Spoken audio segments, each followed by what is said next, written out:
Oui. Voilà, donc je laisse la parole à Denise. Il y a un duo, puis il y en a voilà, une personne qui contrôle le défilement des slides, et puis l'autre qui parle. Donc, moi, je vais commencer par présenter assez rapidement, en fait, la formation à Genève, telle qu'elle est organisée actuellement. Présenter aussi les contenus, hein, mais très rapidement, plutôt notre approche, l'approche qu'on privilégie. On va aussi s'intéresser en fait aux facteurs qui peuvent représenter des leviers, mais aussi des freins à l'intégration du numérique dans l'enseignement, aussi bien donc, dans le cadre de la formation, mais surtout sur le terrain. Donc, certains de ces facteurs, ils sont connus, mais on va essayer de les aborder en apportant aussi un éclairage en lien avec le contexte quand même assez spécifique de Genève. Il y a peut-être certaines choses qu'on retrouve dans les autres cantons, mais il y a aussi malheureusement quelques spécificités genevoises liées aussi au contexte politique. Puis on finira par esquisser quelques perspectives pour le développement de la formation. Alors, peut-être avancer, ouais. Ok. Alors, donc, quelques caractéristiques de la formation initiale des enseignants du primaire à Genève. Donc, moi, je vais me focaliser vraiment sur le primaire, puisque c'est là que j'interviens. Donc, on ne va pas parler ni de la formation des enseignants au secondaire, ni de la formation continue, parce qu'aussi, là, à Genève, ce qui est un petit peu particulier, c'est que la formation continue, elle se fait en collaboration avec le DIP, mais elle est quand même du ressort du DIP et non pas de l'université. Donc, savoir que donc, la formation des enseignants à Genève, elle se déroule entièrement à l'université sur 4 ans. C'est une formation en alternance, ce qui signifie qu'il y a des temps qui sont prévus sur le terrain et d'autres à l'université, mais en gros, le temps à peu près 40% du temps de la formation se déroule en stage. Donc, ce n'est pas une formation qui se veut exclusivement, principalement théorique. Alors, concernant l'éducation numérique, donc, il y a 2 modules de formation qui sont prévus en 3e et 4e année de formation. Peut-être ce qu'il faut dire là à ce sujet, c'est que l'accent il est vraiment mis sur les usages pédagogiques du numérique en lien avec les disciplines scolaires. Donc, j'y reviendrai par la suite pour montrer un petit peu comment concrètement, qu'est-ce que ça signifie concrètement. Une autre peut-être particularité de ces modules de formation, et notamment du module qui se déroule en dernière année de formation. Donc là, c'est en module de 3 crédits. Donc, c'est 5 crédits au total, 2 crédits en 3e année et 3 en 4e année. C'est que c'est un module qui s'articule avec le module des stages en responsabilité. Donc, il y a 3 stages en responsabilité en dernière année. Puis, avant chaque stage, il y a une journée ou 2 journées de cours qui sont prévues, avec l'idée ensuite que ces stages vont servir aussi de terrain d'expérimentation pour nos étudiants. Donc, ils vont pouvoir profiter de ces périodes de stage aussi pour expérimenter des séquences d'enseignement qui intègrent du numérique. Alors, qu'est-ce qu'on entend par usage au service des apprentissages, usage pédagogique? Donc, c'est vraiment l'idée que là aussi, c'est-à-dire que les séquences, les usages du numérique qui sont mis en place soient au service des apprentissages, notamment disciplinaires. Donc, on va encourager, disons, des utilisations du numérique qui amènent une réelle plus-value aux apprentissages disciplinaires. Donc, parce que parfois, on entend par usage, on a l'impression maîtrise des outils. Alors, ce n'est pas une finalité à Genève. En tout cas, c'est vraiment l'idée que les outils numériques doivent amener quelque chose aux apprentissages et à l'enseignement. Donc là, quelques exemples, c'est vrai que d'utilisation d'outils qui amènent une réelle plus-value aux activités d'enseignement et d'apprentissage. Alors, il y a aussi, on voit en bas à gauche, l'apprentissage du code, mais je dirais qu'on met on met aussi bien, c'est-à-dire qu'on va utiliser par exemple les logiciels de programmation aussi bien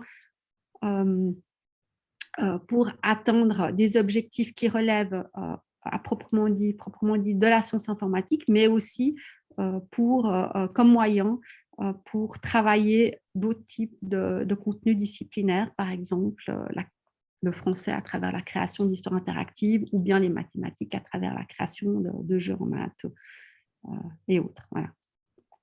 Donc, on va peut-être avancer. Alors, dire aussi peut-être qu'on utilise, on mobilise le modèle TIPAC aussi pour accompagner nos étudiants dans la conception de séquences d'enseignement cartaglo-numérique.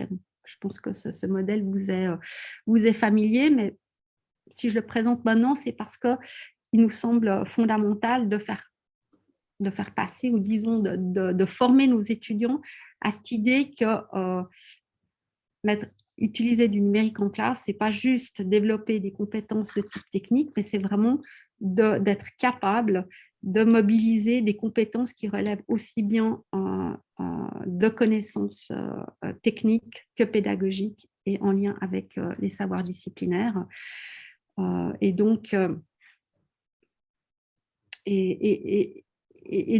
les compétences à développer, elles doivent relever vraiment de l'interaction de ces trois domaines de connaissances. C'est-à-dire qu'ils doivent, c'est peut-être aussi une difficulté, je pense, pour les enseignants, notamment peut-être du primaire, de se rendre compte dans quelle mesure une technologie va modifier finalement les savoirs disciplinaires qu'on entend travailler, par exemple en maths, en français ou en géographie, à travers l'utilisation des technologies.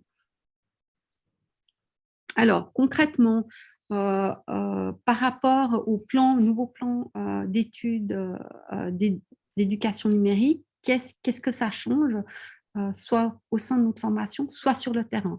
Alors, sur le terrain à Genève, il y a aussi un peu une idée du contexte. Il y a une phase pilote qui a démarré au cycle 1 cet automne, qui est vraiment encore à ses débuts, pour implanter le plan d'études d'éducation numérique. Et l'idée, c'est de déployer donc une formation continue des enseignants orientés, axés sur ce nouveau plan d'études, sur ce volet éducation numérique à partir de la rentrée 2022, mais en commençant avec le cycle 1. Dans le cadre de la formation des enseignants du primaire, donc nous, on essaye aussi d'intégrer ces trois axes. On a peut-être la même difficulté qu'avec Gabriel, c'est-à-dire qu'on n'a pas d'heures supplémentaires. On a toujours ces 5 crédits sur les 3 ans. Donc, on continue à mettre l'accent quand même prioritairement sur les usages du numérique comme soutien aux apprentissages et à l'enseignement. On aborde un peu plus les médias que dans le passé, mais soit à travers la production, la création de multimédia, mais aussi en abordant toutes les questions liées aux questions sociétales qui sont aussi touchées par ce volet média. Et puis, au niveau de la science informatique, alors comme j'ai dit avant, on proposait déjà des ateliers à nos étudiants en robotique éducative et en lien avec l'utilisation de certains logiciels comme Scratch ou Scratch Junior. Mais on continue à avoir, disons, une démarche où on va, où la programmation, elle est à la fois en but, mais aussi un moyen pour travailler d'autres différentes disciplines, différents contenus disciplinaires. Voilà.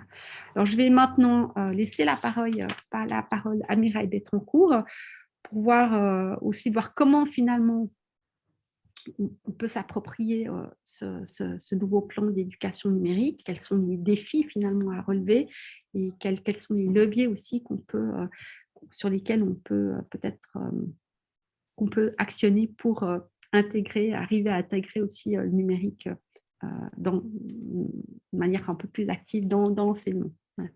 Je cède la parole à Mireille. Merci Denise. Donc, je vais repartir sur le modèle que peut-être vous connaissez déjà, qui a été évoqué d'ailleurs dans la conférence de Franck Amadieu hier, qui est le modèle d'acceptabilité des technologies. donc le Technology Acceptance Model, qui a été quand même proposé en 1989, hein, donc au début de la démocratisation et du développement beaucoup plus large des technologies informatiques dans les postes de travail. Et donc, alors, ce qui est intéressant dans ce modèle, c'est de se dire que quand on s'intéresse aux intentions d'usage de technologies nouvelles, on va dire, de nouveaux systèmes, bien, en fait, ça dépend aussi de l'attitude qu'on développe à cet égard. Donc ça, c'est un modèle un peu général hein, qui date des années 70, des modèles sur les attitudes et également la théorie de Bandura sur l'importance des attitudes par rapport aux comportements qui suivent. Donc, dans ce modèle, hein, pour aller rapidement, donc l'attitude générale qu'on a à propos d'un objet détermine l'intention qu'on a d'utiliser et cette intention ensuite détermine un usage effectif. Donc là, je vais surtout m'intéresser aux deux aspects attitude et intention d'usage. Voilà, alors ce qui est intéressant, hein, c'est que ce modèle a été décliné pendant plusieurs années sur différents domaines et notamment par rapport à l'intégration, enfin l'usage des technologies numériques dans les situations d'enseignement et d'apprentissage. Et donc, ce que montre ce modèle hein, qui apparaît dans les flèches, c'est qu'il y a deux éléments très importants. C'est la perception de l'utilité du système, l'utilité de la technologie. Donc, ça rejoint ce que disait aussi Stéphanie tout à l'heure hein, par rapport à l'utilité pédagogique, l'impression que ça va avoir des bénéfices pour les apprentissages. Mais également, effectivement, les bénéfices par rapport à sa pratique d'enseignant. Et ça, j'y reviendrai après, parce que ça, c'est quelque chose d'important pour l'enseignement. Et puis, la deuxième chose, c'est la perception de l'utilisabilité, c'est-à-dire la facilité d'utilisation du système. Et ce qui est intéressant dans ce modèle, hein, et ça a été répliqué de nombreuses fois, c'est que en fait, la perception de l'utilisabilité et la perception de l'utilité influencent l'attitude, c'est-à-dire la volonté de vouloir utiliser, hein, qui est l'intention d'usage après, mais c'est l'utilité qui va être vraiment l'instrument, disons, le moteur de l'attitude positive. Et la perception de l'utilisabilité vient aussi changer la perception de l'utilité. En d'autres termes, on peut avoir l'impression qu'une technologie va être très utile. Je vais prendre par exemple la réalité virtuelle. On se dit, ah oui, ça va vraiment aider. Mais quand on se dit, oh là là, mais ça va être tellement compliqué à utiliser, et auquel cas, ça fait baisser la perception de l'utilité.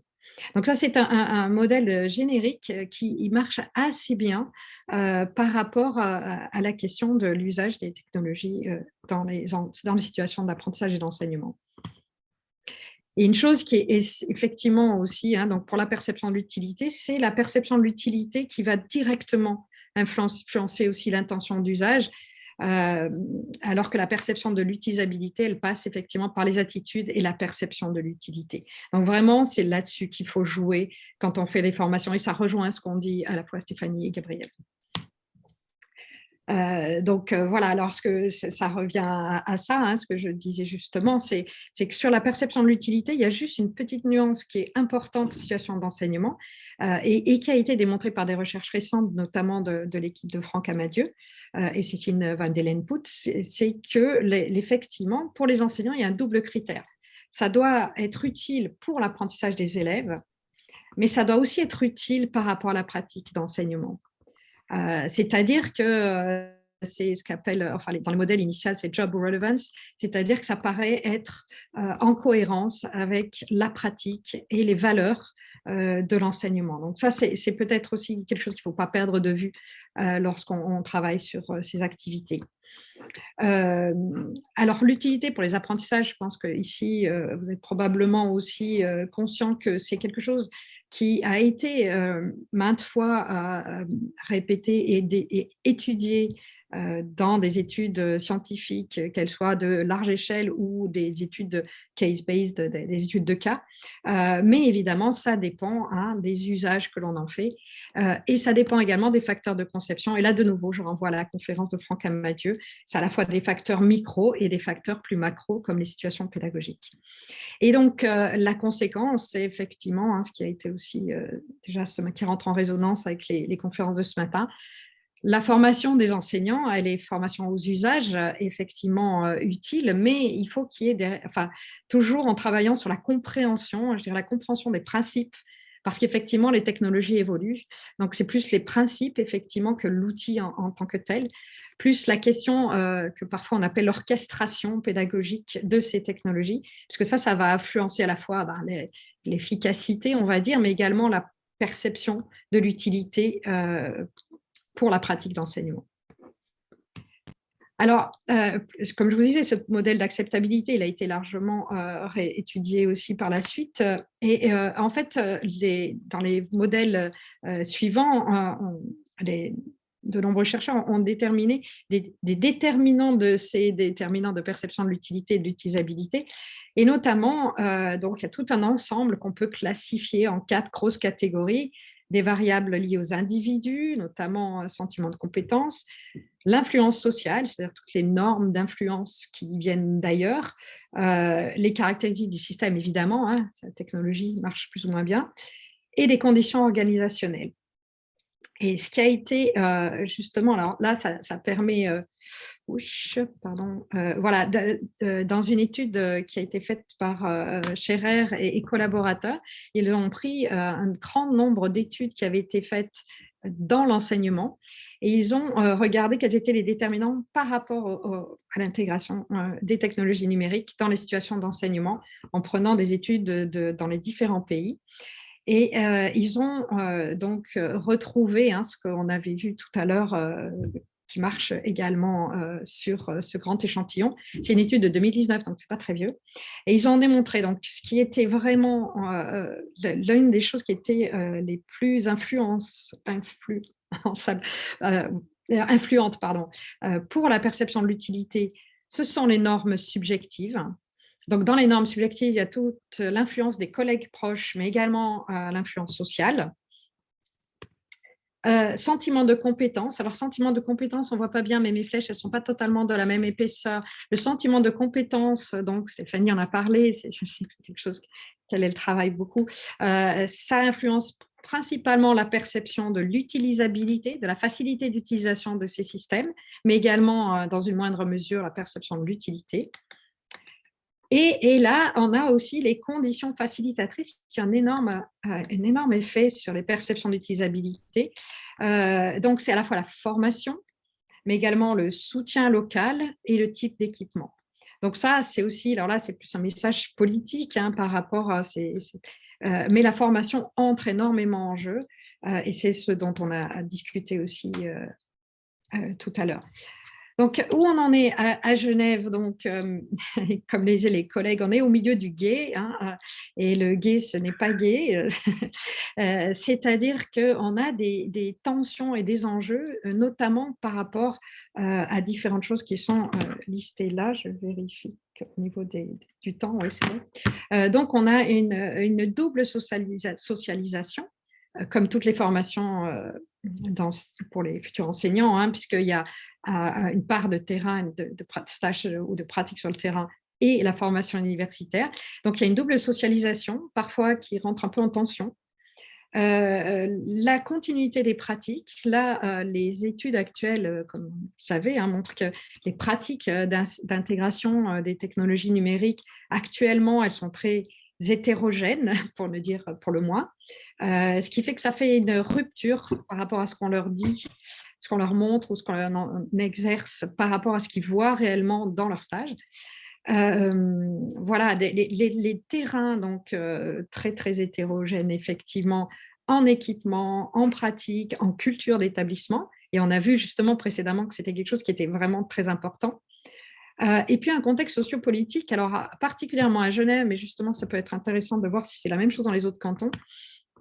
Donc, vous avez peut-être vu passer cette pétition RUNE qui, malheureusement, a été acceptée au Conseil d'État. Donc, c'est une pétition qui dit que, alors je laisse lire rapidement, donc ils disent qu'il faut effectivement l'intrusion. Alors, on pourrait faire une analyse argumentative sur les éléments de langage et les biais d'argumentation, mais je ne vais pas aller jusque-là. Mais bon, l'instruction numérique, il faut réfléchir. Donc, si j'ai mis en gras, hein, donc les élèves doivent apprendre à réfléchir sur leur usage numérique, bien évidemment, en partant de leur pratique, gna, gna, gna, meilleure compréhension, comprendre les usages et dangers liés à Internet, comprendre également les risques, surexposition aux écrans de toutes sortes, avec effectivement l'acquisition de compétences numériques, on part bureautique, programmation informatique, c'est déjà pas mal, doit se faire à partir de secondaire 1. Ah zut. Voilà, donc la pétition a donc qui est acceptée malheureusement. Donc on est à Genève un petit peu embêté parce que voilà ce que ça, j'ai des images, voilà ce que évoque cette pétition, hein, c'est là la copie d'écran là du canard à enchaîner, ça date de 2000, hein, donc vous voyez, voilà, le diable derrière l'écran, une vision finalement, il faut enseigner la bureautique, les sciences informatiques, mais plutôt une vision de type très instrumentale, opératoire. Et puis, donc, la petite image de droite qui est plutôt apprendre avec des usages de production, création, voilà, ça disparaît un peu de la question et c'est très, très dommage. Donc, pour terminer, effectivement, on a, enfin, là, vraiment au niveau du DIP, déjà, il y a eu la décision de faire disparaître tout outil, tout écran, parce qu'évidemment, on parle d'écran, jusqu'à 6 ans, hein, avec des focalisations sur éducation A, prévention, compétences instrumentales très cloisonnées, l'informatique plutôt débranchée et puis cloisonnée à des sessions où on fait ça. Donc, on perd évidemment hein, tout ce qui est l'utilité et ce qu'on a montré dans toutes les recherches, qui est vraiment un moteur d'usage. Et on pense effectivement qu'on ne peut pas avoir aussi une compréhension, ni un empowerment, ni des élèves, ni des enseignants sans usage, en fait. Hein. Voilà. Donc, pour terminer vraiment, hein, 2 mots, donc, il est important de continuer à développer des synergies entre les équipes disciplinaires et les apports de l'éducation numérique. Donc, ça rejoint ce que disait Gabriel aussi. Et de mieux connaître les pratiques existantes. Et justement, je signale qu'on a un projet FNS, notamment avec Stéphanie, Denise et moi, par rapport à justement mieux comprendre les conditions de développement du sentiment de compétence entre la formation et les premières années de terrain. Voilà, je vous remercie de votre attention. Je finis en disant que les photos sont mes photos personnelles et c'est des gays en Islande. Voilà. Merci.